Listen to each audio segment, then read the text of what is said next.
Market का पंचनामा में आप सभी का स्वागत है। आपके साथ मैं हूं वरुण दुबे और गजब का मोमेंटम भारतीय बाजारों में अभी भी जारी है और लगातार इनफैक्ट पांचवा ट्रेडिंग सेशन है जब हम हरे निशान में बंद हुए। नो डाउट आज थोड़ा कंसोलिडेशन का मूड था, मार्केट सीमित दायरे में था। इनफैक्ट शुरुआत अगर आप देखें तो शुरू तो थोड़े कमज़ोर नोट पे हुई थी क्योंकि काफ़ी समय हमने आज लाल निशान में भी बिताया है, लेकिन उसके बाद देखिए सेकेंड हाफ में मार्केट में फिर से जो तेज़ी का मोमेंटम है वो चालू हो गया। रीज़न कोई बड़ा नहीं था क्योंकि आज अगर आप देखें तो ग्लोबल मार्केट जो थे वहाँ भी हल्की कमजोरी देखने मिली। हम जब बंद हो रहे थे तब डाउ फ्यूचर्स देखिए करीब 200-250 पॉइंट के आसपास की गिरावट जो है वो डाउ फ्यूचर्स में देखने मिली थी। तो ग्लोबली तो कोई बहुत बड़ा सपोर्ट इंडियन मार्केट्स को था नहीं, लेकिन इसके बावजूद अगर आप देखें तो इंडियन मार्केट्स ने अपनी जो तेज़ी की चाल है वो आज भी बरकरार रखी है। हालांकि आज के लोस और आज के हाइज अगर आप देखें तो ये वही है कल के लोस और कल के हाइज। कल भी 10,811 के आसपास हमने हाई बनाया था, आज 10,813 के आसपास बनाया। कल 10,690 के आसपास का लो था, आज भी उसी के आसपास का लो था। तो क्योंकि कल गैप अप खुले थे इसके लिए आपने देखी वो तेज़ी थी, लेकिन अगर कल की रेंज देखें और आज की रेंज देखें तो वो रेंज जो है अभी भी बरकरार है। ये सबसे बड़ी बात है।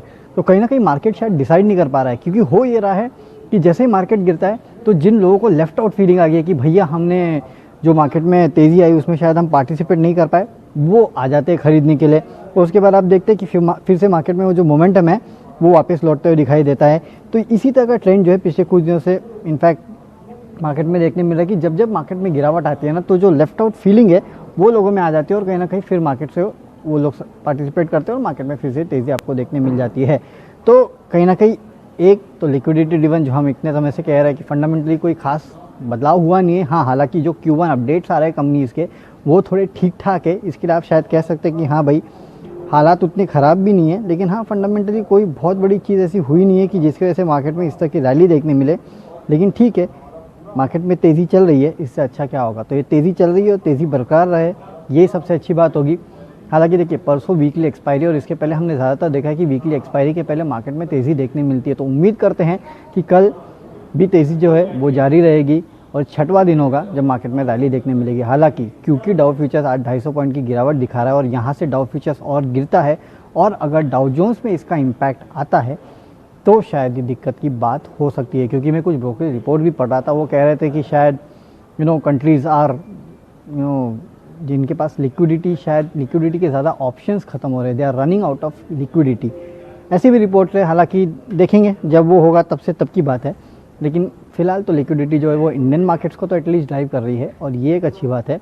उम्मीद करते हैं कि आज 2 दिन से जो हर्डल देखने मिल रहा है 10,811 813 के आसपास, कल उसको ब्रेक करेंगे और शायद फिर हम वो जो 200 डीएमए की मैं बात करता हूँ 10,900 के आसपास वहाँ तक जाते हुए नजर आ सकते हैं।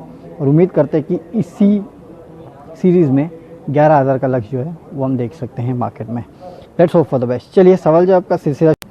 और यहाँ बजाज फाइनेंस पे देखिए चिंतन नथानी पूछ रहे हैं कि बजाज फाइनेंस पे क्या करें। देखिए बजाज फाइनेंस पे हमने आपको हर बार बोला था कि जब गिरावट भी आएगी इस काउंटर में खरीदारी करना चाहिए। 1900-2000 के लेवल पे भी मैंने आपको बोला था कि इस काउंटर में खरीदारी कीजिए। हालांकि तब मैं आपसे बताता था कि 25 से 40% के आसपास का पैसा लगाइए। 2300-2400 के आसपास आया तब मैंने आपसे कहा कि 60% के आसपास का पैसा लगाइए अपना। अब देखिए 3,300 के आसपास ये ट्रेड कर रहा है। लॉन्ग टर्म इन्वेस्टर्स के लिए मेरा हमेशा से इस कंपनी में टारगेट जो है 5,000 रुपये का रहा है। अभी भी मैं कह रहा हूँ कि 5,000 रुपये के आसपास ये काउंटर जा सकता है। हाँ, उसको थोड़ा टाइम लगेगा लेकिन जाएगा ज़रूर। इमीडिएटली अगर आप देखें तो 3,500 के आसपास जो है इस काउंटर का जो 200 डीएमए है वो है, तो शायद उधर आके थोड़ा ये काउंटर अटक सकता है। लेकिन जो इस कंपनी ने Q1 के अपडेट दिए हैं ना, देखिए सबसे इंपॉर्टेंट तो चलिए लोन्स तो नेट लोन्स तो गिरने थे, वो तो सबको पता है कि इस माहौल में कोई लोन लेने तो जाएगा नहीं और वो स्वाभाविक सी बात थी कि लोन ग्रोथ तो होनी नहीं थी। लेकिन जो मोनेटोरियम बुक है वो कम हुई है और वो एक बहुत अच्छा साइन है। जो अप्रैल के एंड में 25-27% के आसपास थी वो मोनेटोरियम बुक अब कम होकर करीब 15-16% के आसपास आ गई है। तो ये कहीं ना कहीं एक साइन दे रहा है कि हाँ लोग पैसा वापस देने को आ रहे हैं। और आपको याद होगा जब बर्नस्टाइन ने रिपोर्ट निकाली थी कुछ समय पहले, तब सबसे बड़ा कंसर्न क्या था? सबसे बड़ा कंसर्न यही था कि काफ़ी सारे लोग जो है वो डिफ़ॉल्ट कर सकते हैं और उसका इम्पैक्ट दरअसल बजाज फाइनेंस, HDFC जैसे कंपनीज़ हैं उन पे पड़ता हुआ दिखाई देगा। लेकिन अब जो निकल के आ रहा है वो शायद उतना डरावना नहीं है, हाँ थोड़े बहुत प्रॉब्लम्स है पर शायद उतनी बड़ी प्रॉब्लम नहीं है। और उसके लिए आपने देखा कि आज बजाज फाइनेंस में अच्छी खासी तेज़ी देखने मिली है। 3,500 यानी कि ऊपर 150 रुपये और ये कंपनी अभी जा सकती है। लेकिन देन उसके बाद रुकना, शायद थोड़ा नीचे आएगा तो ख़रीदना है। 5,000 के लेवल्स के लिए फ़िलहाल ख़रीदना है, उसके बाद देखते हैं क्या होता है ना।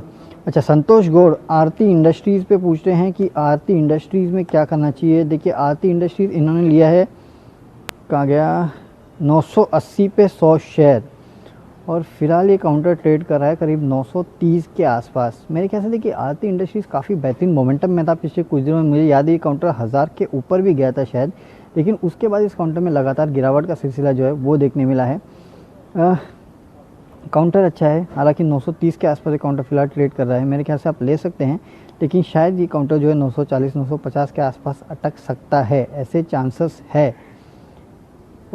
थोड़ा ट्रेडिंग के पर्सपेक्टिव से अभी ले लीजिए, अगर 940 को क्रॉस करता है तो शायद मेरे ख्याल से आपको फिर और 20-30 रुपये के आसपास का अपसाइड जो इस काउंटर में देखने मिलेगा।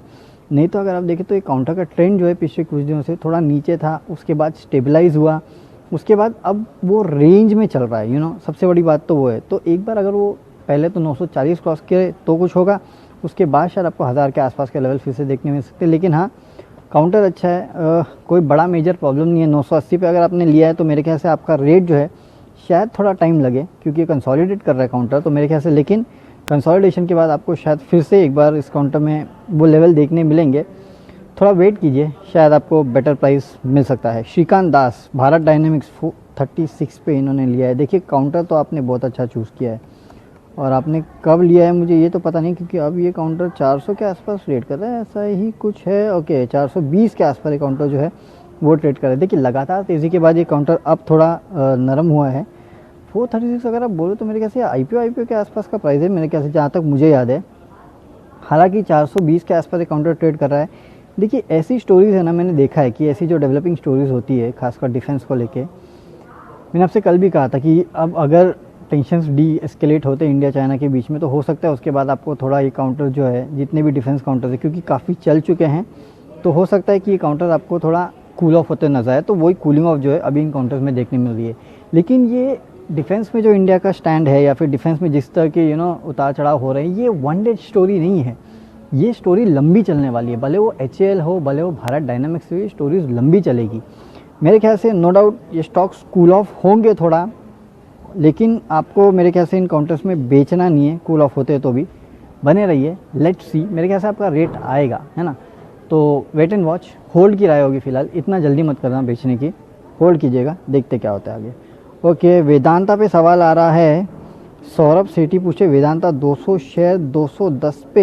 देखिए सर जी, अब ये काउंटर तो 100 के आसपास ही स्टेबलाइज हो गया मेरे ख्याल से, उसके आगे बढ़ने का नाम नहीं ले रहा। 100-110 के आसपास। अब देखिए ये वो डीलिस्टिंग स्टोरी है ना, शेयर होल्डर्स का अप्रूवल मिल गया है, अब फाइनली इनको डीलिस्टिंग करनी है। मेरे ख्याल से बुक बिल्डिंग के थ्रू कर रहे हैं, रिवर्स बुक बिल्डिंग के थ्रू, तो ऐसे में आपको टेंडर करना होगा शेयर, है ना। और लोग मान के चल रहे कि शायद मेजॉरिटी लोग जो टेंडर करेंगे वो 130 से 140 के भाव के बीच में टेंडर करने वाले हैं। यही रेट एक्चुअल रेट निकल के आ रहा है, क्योंकि उसके पहले लोग बोल रहे थे कि 200-250 के आसपास इस कंपनी की डीलिस्टिंग होनी चाहिए, लेकिन कुछ इन्होंने इम्पेयरमेंट लॉस भी लिए, तो काफ़ी कुछ था इस कंपनी के लिए, जिसके वजह से इस कंपनी में शायद उतना अब वो लेवल देखने नहीं मिलेगा आपको 210 के आसपास या 180-190 के आसपास की डीलिस्टिंग का। डीलिस्टिंग हुई तो शायद 130-140 के भाव के आसपास हो सकती है, तो वो लेवल पे मेरे ख्याल से आप जो है टेंडर कर देना और निकल जाना। 210 का भाव आना शायद अब थोड़ा मुश्किल है, इसके लिए कह रहा हूँ कि फ़िलहाल इस काउंटर से टेंडर कीजिए और निकल जाइए। प्रशांत पोखरियाल ITI पे पूछिए कि शॉर्ट टर्म का व्यू क्या है। देखिए ITI आपको अब शॉर्ट टर्म के लिए नहीं लेना चाहिए। आपने आज अगर आवाज़ पे ITI के मैनेजमेंट का इंटरव्यू सुना होगा, तो ये मैनेजमेंट साफ कहता हुआ दिखाई दिया कि काफ़ी सारे टाइप से कर रहे हैं, और अगले 3 महीने से 1 साल के बीच में आपको ऐसे काफ़ी सारी डेवलपमेंट सुनने मिलेगी, काफ़ी सारे क्षेत्र में, भले वो टेलीकॉम हो, डिफेंस हो, जहाँ पे ये कंपनी काफ़ी सारे टाइप्स करेगी और काफ़ी सारा काम जो है करने वाली है। टेक महिंद्रा के साथ भी इस कंपनी ने टाइप किया है 4G के लिए। BSNL का जो है उसमें 60% ऑर्डर 9,000 करोड़ में से ये बोल रहे हैं कि हमको मिलते हुए दिखाई देंगे। तो 9,000 करोड़ में से अगर 60% बोले तो 5-5,500 करोड़ के ऑर्डर्स जो है इस कंपनी को वहाँ से मिलने वाले हैं। तो काफ़ी बड़ा पोटेंशियल है इस कंपनी के पास, और जो आगे का इंडिया की राह है ना, उसमें ये कंपनी बेसिकली फिट बैठती है। नो डाउट 134 के आसपास आ चुका है, और आवाज़ ने जब आपको बताया था, जब स्टॉक गिरा था तब 50 रुपये के आसपास ये ट्रेड करता था, तो वहाँ से काउंटर में बहुत तेज़ी आ चुकी है, ये नो डाउट है। थोड़ा कूल ऑफ होने दीजिए। आप शॉर्ट टर्म पूछे तो शॉर्ट टर्म में हो सकता है कि ये काउंटर थोड़ा कूल ऑफ होते हुए आपको नजर आए, तो उसके लिए मुझे थोड़े टेक्निकल देखने पड़ेंगे। लेकिन अगर आप देखें तो इसके जितने भी DMA है उसके ऊपर ही ये चल रहा है, तो वैसे अगर देखें तो शॉर्ट टर्म में भी तेज़ी तो बननी चाहिए, लेकिन इतना चलने के बाद मुझे थोड़ा डाउट है।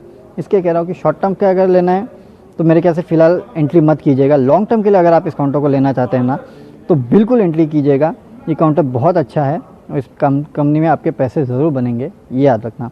अच्छा, महेंद्र प्रजापति आरबीएल पे पूछ रहे हैं कि आरबीएल में क्या करना चाहिए। अच्छा, आरबीएल में आज अच्छी खासी तेज़ी भी देखने मिली है प्रजापति जी। अब आरबीएल में तेज़ी देखने क्यों मिली? देखिए, हुआ ये है ना कि बंधन बैंक का जो डेवलपमेंट हुआ है, और बंधन बैंक में जिस तरह से निकल के आया है कि शायद जो मॉनिटरम बुक है वो काफ़ी जो हालात है वो इतने ख़राब नहीं हैं, ठीक ठाक है। ओवरऑल डिपॉजिट ग्रोथ और बाकी सारे ग्रोथ जो है, कासा रेशियोज और एवरीथिंग, तो उससे कहीं ना कहीं टूल मिला है इस कंपनी को भी, इस बैंक को भी, कि शायद इस बैंक की हालत भी उतनी ख़राब होगी नहीं। मेरे ख्याल से मीडियम टर्म में आपको ये काउंटर जो है 250 तक जाते हुए दिखाई दे सकता है। अगर इस कंपनी की तरफ से भी कमेंट्री जो है वो ऐसे ही निकल के आई कि हाँ भाई हालात इतने ख़राब नहीं हैं, तो शायद मेरे ख्याल से आपको ये काउंटर जो है 250 के आसपास जाते हुए दिख सकता है। फिलहाल जो सपोर्ट लेवल है इसका 100 डे डीएमए जो है 180 के आसपास आता है, तो उसको एक स्टॉप रखिए और ट्रेड कीजिए इस काउंटर को 250 के इमीडिएट लेवल के लिए। उसके बाद देखते क्या होता है। हाँ, लेकिन एक बात याद रखें, स्टॉप लॉस ज़रूर रखना, क्योंकि ये काउंटर थोड़ा वॉलेटाइल है। और एक बात याद रखिए, अगर इस कंपनी की तरफ से थोड़ा भी डिसअपॉइंटमेंट आया ना, तो इस काउंटर को ले डूबेगा, ये याद रखना। फिर आपको और 30-40 पॉइंट के आसपास की गिरावट जो इस काउंटर में देखने मिल सकती है, तो वैसे ट्रेड कीजिएगा। काउंटर थोड़ा रिस्की है, बट ठीक है, ये जो मैंने ट्रेड बताया आपको वो आप इस काउंटर पे ले सकते हैं। ओके, IRCTC रमेश माधवराव डोईफोर्ड पूछते हैं IRCTC पे क्या करें। देखिए, IRCTC काउंटर अच्छा है, लेवल देखने पड़ेंगे। मुझे इस काउंटर में 1900 के लेवल तो दिखाई देते हैं, लेकिन देखिए फिलहाल देखिए फिर से वो ये होता है, ये 1500 के आसपास आता है और फिर वहाँ से घूम जाता है, वापस वही हुआ 1400 के नीचे काउंटर जो है वो गिर चुका है। मेरे ख्याल से 1300 के आसपास का फिलहाल स्टॉप रखिए इमीडिएट, और आपको इस काउंटर को 1600-1700 के आसपास के लेवल के लिए फ़िलहाल अप्रोच करना चाहिए, लेकिन स्टॉप ज़रूर रखिए। क्यों? प्रॉब्लम क्या होगा इस काउंटर में, ज़्यादा नहीं, 1350 के आसपास का रख ली, क्योंकि जब ये गिरता है ना, याद रखिए ये काउंटर, तो ये गिरते जाते है 1300 को निकाल लेता है, फिर 1200 पे आ जाता है, 1350 के बाद 1200, उसके बाद 1100, फिर चलना चालू होता है, तो फिर जाता है 1600-1700 के पास तक।